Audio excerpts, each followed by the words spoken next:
तो इसमें ये टॉपिक है effect of inflation on capital budgeting decision. देखो इन्फ्लेशन का क्या इफेक्ट पड़ता है। ये जो हम लोग डीएफ का करके रखे थे डिस्काउंटिंग फैक्टर, इसमें हम लोग बोल के रखे थे कि जो टाइम वैल्यू ऑफ मनी होता है वो डिक्रीज हो जाता है बिकॉज ऑफ इन्फ्लेशन। बट वो इन्फ्लेशन का कॉन्सेप्ट लेता था सिर्फ, उसका मतलब था उसमें इन्फ्लेशन डायरेक्टली नहीं हम लोग समझ पाते थे। तो इसलिए इन्फ्लेशन का रियली इफेक्ट कैसा होता है वो समझ रहे हैं। तो इन्फ्लेशन क्या होता है, जब जनरल प्राइस लेवल राइज होता है, जब जनरली पैसा बढ़ता है ना, प्राइस बढ़ता है। जैसे कि पहले मिल रहा था 20 रुपया किलो आलू, फिर मिलने लगा 22 रुपीज केजी, फिर मिलने लगा 23 रुपीज केजी। इसको कहते हैं इन्फ्लेशन आना। जब हम लोग अचानक से सुने थे एक बार कि 20 रुपया पर केजी अनियन मिलता था, अचानक से 80 रुपया किलो प्याज हो गया था, उसको इन्फ्लेशन नहीं कहते हैं। जो अचानक से प्राइस इतना राइज हो जाता है उसको हम लोग इन्फ्लेशन नहीं कहते हैं। इन्फ्लेशन कहते हैं जो धीरे धीरे धीरे धीरे प्राइस बढ़ता है। तो इसलिए कहा जाता है increase in general price level of goods and services.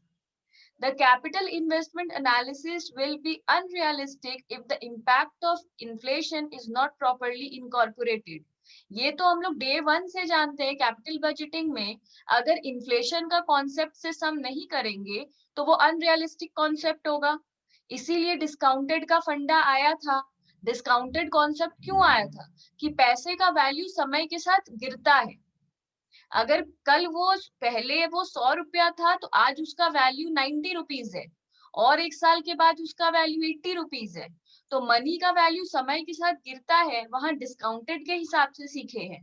तो यहाँ बोल रहे हैं अगर इन्फ्लेशन कॉन्सेप्ट नहीं समझेंगे तो फिर कैपिटल इन्वेस्टमेंट का जो एनालिसिस है वही बेकार होगा, अनरियलिस्टिक होगा।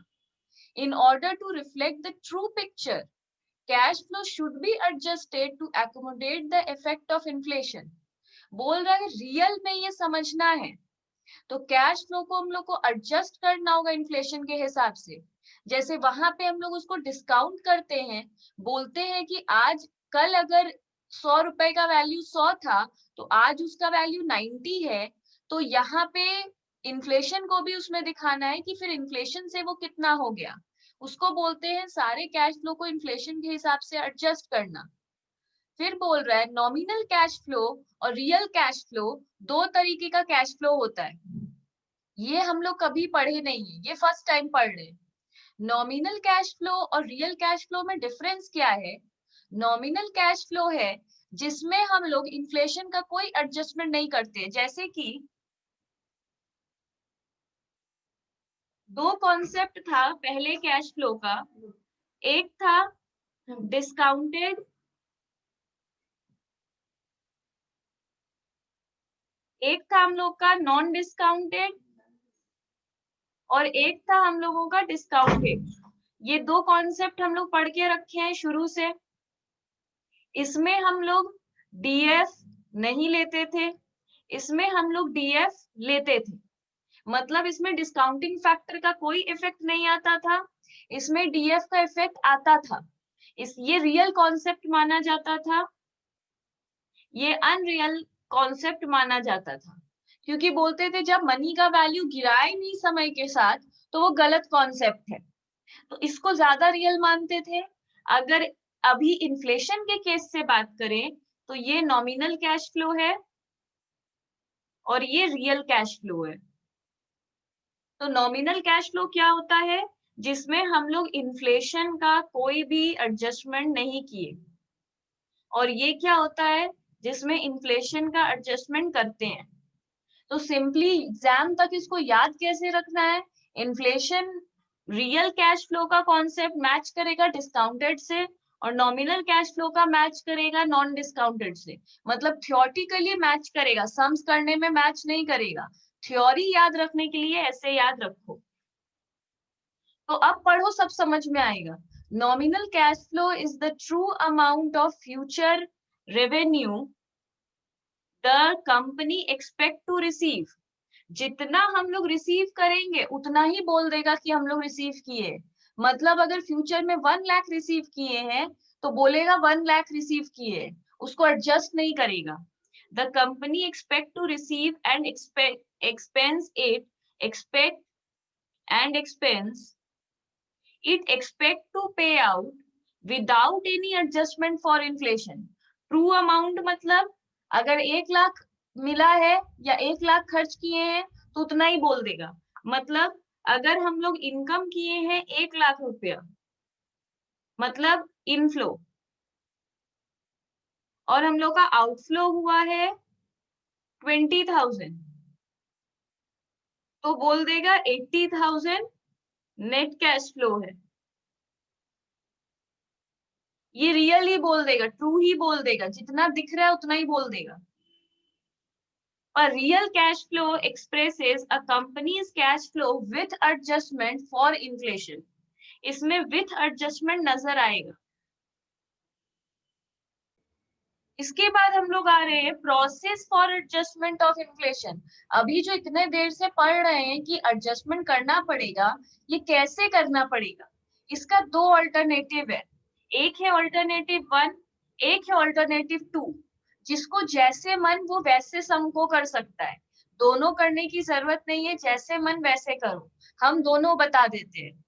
पहला है हम लोग का नॉमिनल कैश फ्लो और डिस्काउंटेड विथ इन्फ्लेशन रेट। यहाँ पे भी डिस्काउंट ही करेंगे। हम लोग क्या कर रहे हैं, एडजस्टमेंट सीख रहे हैं।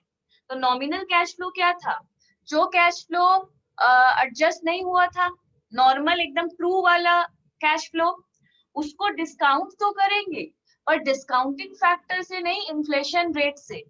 सेम सम रहेगा, कोई डिफरेंस नहीं है, सिर्फ सम में इन्फ्लेशन रेट मिलेगा। To arrive at real cash flow मतलब नॉमिनल कैश फ्लो को जब इन्फ्लेशन रेट से एडजस्ट कर देंगे तो रियल कैश फ्लो आ जाएगा। जैसे नॉर्मल था कैश फ्लो को डिस्काउंटिंग फैक्टर से एडजस्ट कर देंगे तो डिस्काउंटेड कैश फ्लो आ जाएगा। Then real cash flow are discounted with real discount rate to get the present value। हम लोग करेंगे क्या, पहले हम लोगों का एक नॉमिनल कैश फ्लो दिया हुआ रहेगा, सब में ये दिया हुआ रहेगा। इसको हम लोग क्या करेंगे, इन्फ्लेशन रेट से डिस्काउंट करेंगे। इसको हम लोग इन्फ्लेशन रेट से डिस्काउंट करेंगे। तो ये कुछ नहीं है, ये कुछ नहीं है, पहले हम लोग डिस्काउंटिंग फैक्टर से करते थे डिस्काउंट, अभी इन्फ्लेशन रेट से करेंगे डिस्काउंट। सिर्फ ये याद रखना है बस। नंबर 3, ये डिस्काउंट करते ही हम लोगों का आ जाएगा रियल कैश फ्लो। फिर रियल कैश फ्लो को हम लोग रियल डिस्काउंट रेट से एडजस्ट करेंगे, तब हम लोग का आ जाएगा present value of cash flow. हम लोग को तो हर सम में प्रेजेंट वैल्यू चाहिए होता है, यहाँ पे तो इसको डिस्काउंट करके रियल कैश फ्लो आया। रियल कैश फ्लो को रियल डिस्काउंट रेट से अगर एडजस्ट करेंगे तो आएगा present value of cash flow. अब उसके बाद क्या बोल रहा है, रियल कैश फ्लो कैसे आएगा, एडजस्ट करके, ये छोड़ दो, हम लोग जैसे करते थे वैसे ही करेंगे। प्रेजेंट वैल्यू कैसे आएगा, इससे डिस्काउंट करके। तो ये सिंपल है, इसमें कुछ भी नहीं है। ये पहला था। दूसरा कैसे होगा, सबसे पहले हम लोग क्या करेंगे, नॉमिनल कैश फ्लो में be discounted with nominal discount rate directly to get present value. अगर सम में नॉमिनल डिस्काउंट रेट दिया हुआ है, ये कब कर पाएंगे और ये कब करेंगे, जब सम में नॉमिनल डिस्काउंट रेट दिया है तो डायरेक्टली हम लोग नॉमिनल कैश फ्लो को नॉमिनल डिस्काउंट रेट से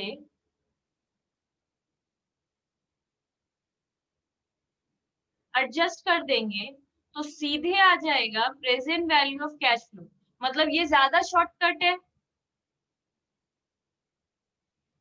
ठीक है। तो इससे ये पता चल रहा है ये ज्यादा शॉर्टकट है, इसमें 5 चीज हो रहा है, इसमें 3 चीज हो रहा है। पर ये कब हो पाएगा, जब नॉमिनल डिस्काउंट रेट दिया होगा। अगर सम में इन्फ्लेशन रेट और रियल डिस्काउंट रेट दिया है तो ये वाला करेंगे। अगर सम में नॉमिनल डिस्काउंट रेट दिया है तो सिंपली ये करेंगे। हमको देखो ये चाहिए, अब वो ऐसे आए ऐसे आए, जैसे भी लाओ, दोनों दिया है तो कोई भी स्टूडेंट यही करेगा, ये जल्दी होगा। अब बोल रहा है, एक एग्जाम्पल है, अपना बुक देखो page 51। If real discount rate is not given, the cost of capital, ठीक है, तो सम देखो, इनिशियल आउटले है 24 लाख, लाइफ 4 इयर्स है, एनुअल पीबीडीटी मतलब profit before depreciation and tax is 10 lakh, income tax rate is 40%, inflation rate is 5%, real discount rate जिसको cost of capital तो कहते ही हमेशा, वो है 10%। तो इसमें year in absence of inflation, normally देखो आउटफ्लो हुआ है हम लोग का 24 लाख, जो टॉप में भी दिया हुआ था। 1 से 4 ईयर तक हम लोगों का 10 लाख पीबीडीटी है, और हर डेप्रिसिएशन है 6 लाख, पीबीटी है 4 लाख, उस पे टैक्स दिए हैं 1,60,000, पैट आ गया है 2,40,000, उसमें डेप्रिसिएशन ऐड हो जाएगा, PAT plus depreciation is cash flow, ये लोग पूरा करके ही दे दिया है। तो हम लोग का कैश फ्लो भी दे दिया है 8,40,000, मतलब आउटफ्लो है 24 लाख, इनफ्लो है हम लोग का 8,40,000। तो उसके बाद बोल रहा है एनपीवी, हम तब से बोल रहे हैं इसमें एनपीवी ही निकालना है, सभी मेथड में एनपीवी ही निकालना है। तो अभी इसमें एनपीवी कैसे निकालेंगे, तो देखो इसमें रियल डिस्काउंट रेट दिया हुआ नहीं है, तो the cost of capital should be taken. Cost of capital का यहाँ पे क्या मतलब है, हम लोग नॉमिनल डिस्काउंट रेट लेकर करेंगे।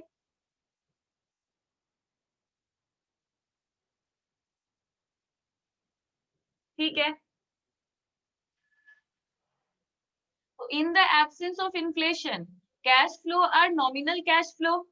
पहले बोल रहा है कि मान लो इन्फ्लेशन है ही नहीं, इस सम को दो तरीके से करवा रहा है।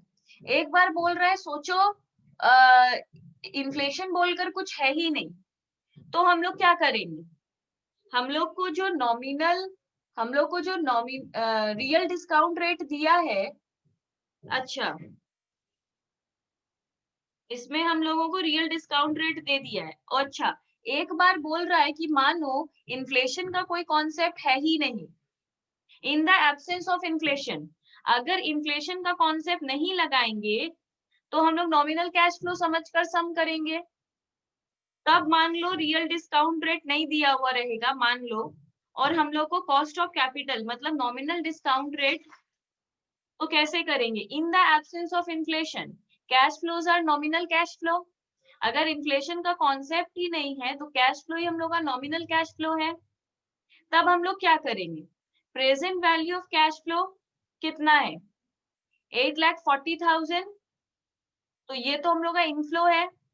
हम लोग को 5 साल का डिस्काउंटिंग फैक्टर दिया हुआ है, कॉस्ट ऑफ कैपिटल अब समझ लो, रियल डिस्काउंट रेट नहीं दिया है अगर, क्योंकि रियल डिस्काउंट रेट का कॉन्सेप्ट कब आता है, जब इन्फ्लेशन है, जब इन्फ्लेशन है ही नहीं तो रियल डिस्काउंट रेट नहीं है, तब सब में क्या है, कॉस्ट ऑफ कैपिटल है, तो cost of capital he DF मान लेते हैं।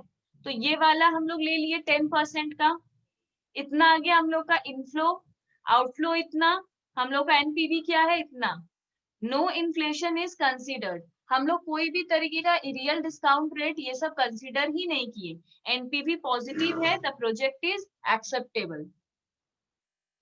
अब हम लोग को ऑल्टरनेटिव, अब हम लोग को बोल रहा है कि पहली बार हम लोग मान लिए थे इन्फ्लेशन नहीं है, नॉर्मली करो, अगर इन्फ्लेशन का कॉन्सेप्ट है ही नहीं, सिर्फ नॉमिनल कैश फ्लो लिखा है, तब तो हम लोग नॉर्मली कर दिए डीएफ की तरह। पर दूसरी बार में सम में बोल रहा है कि मान लो अगर इन्फ्लेशन है तब क्या करेंगे, अगर इन्फ्लेशन है तो कैश फ्लो फिर रियल कैश फ्लो है, ठीक है। और हम लोग को सब में क्या दिया हुआ है, रियल डिस्काउंट रेट की नॉमिनल डिस्काउंट रेट, हम लोग बहुत अच्छे से क्लियर है कि हम लोगों को रियल डिस्काउंट रेट दिया हुआ है, तो क्लियर है हम लोग को अल्टरनेटिव 1 से करना होगा, इसमें कोई डाउट नहीं होना चाहिए कि किससे करे, कंफ्यूज हो गए थे हम, कंफ्यूजन का कुछ है ही नहीं, रियल डिस्काउंट रेट से सबको करेंगे। तो नॉमिनल कैश फ्लो है, इन्फ्लेशन रेट है हम लोग के पास कितना, इन्फ्लेशन रेट है 5%, ठीक है, इसको 5% से एडजस्ट करेंगे तो रियल कैश फ्लो आ जाएगा। तो कैसे करेंगे ये वाला? देखो, नॉमिनल कैश फ्लो से रियल कैश फ्लो में जाना है तो फॉर्मूला है nominal cash flow divided by 1 plus inflation rate. तो 8,40,000 है nominal cash flow, 1 plus inflation rate है 0.05। तो अगर हम लोग कैलकुलेटर पे करते हैं 8,40,000 डिवाइडेड बाय 1.05 तो हम लोग का 8 लाख आ जाता है। ठीक है, अगर हम लोग को दूसरे साल का जानना है तो दोबारा इक्वल टू प्रेस किए तो 761,905 आ गया। फिर हम लोग को तीसरे साल का जानना है तो 725624। फिर हम लोग को फोर्थ ईयर का जानना है तो 691,070।